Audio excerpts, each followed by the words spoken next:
Nasa kustodiya na ng pulisya ang person of interest sa misteryosong pagkawala ni Catherine Camilon. Si Catherine ang kinatawan ng Tuy, Batangas, sa Miss Grand Philippines 2023 noong July.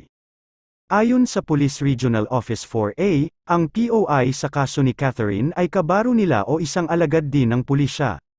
Base sa ulat ng GMA News Online ngayong gabi ng Huwebes, October 26, 2023, isang malapit na kaibigan daw ni Catherine ang lumapit sa kapatid nitong si Chinchin Camilon, at sinabing may karelasyong pulis ang beauty queen at grade 9 teacher. Ang taong ito raw ang katatagpuin ni Catherine noong araw na siya ay naiulat na nawawala. Ang nasabing pulis din daw ang nagbigay ng sasakyang Nissan Juke kay Catherine na huling minaneho nito noong araw na siya ay naglaho.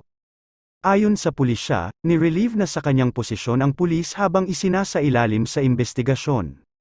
Nasa kustodiya na siya ng Regional Personnel Holding and Accounting Unit habang hinihintay ang pagpayag ng Commission on Elections.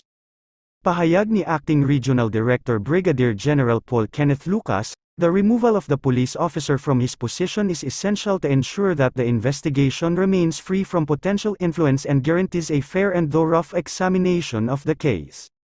Ang Criminal Investigation and Detection Group 4A, ang naatasang humawak ng investigasyon sa kaso ni Catherine, habang ang Regional Committee on Missing and Found Persons ay magsasagawa ng hiwalay na administrative investigation.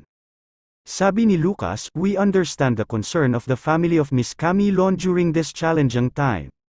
We request everyone to refrain from speculating or disseminating unverified information. We will keep the media and the public informed as the investigation unfolds, and we will do everything in our power to find answers regarding this incident." Huling nakita at nakausap ng kanyang pamilya si Catherine noong October 12, 2023.